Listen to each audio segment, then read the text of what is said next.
हाय, मी मनीषा आणि आज बनवणार आहे मस्त चमचमीत आणि सगळ्यांची फेवरेट अशी पावभाजी। तर इथे पातेल्यामध्ये तेल टाकून घेतले, तुम्ही बटर पण टाकू शकता।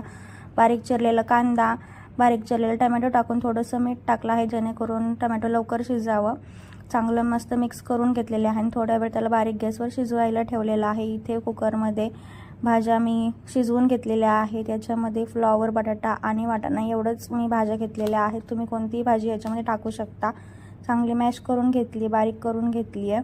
त्यानंतर इथे टोमॅटो आणि कांदा थोडा शिजला की त्याच्यामध्ये ढोबळी मिरची टाकलेली आहे। ढोबळी मिरची चांगली शिजवून द्यायची, बारीक गॅसवर झाकण ठेवून नंतर थोडीशी मॅशरने मॅश करून घ्यायची।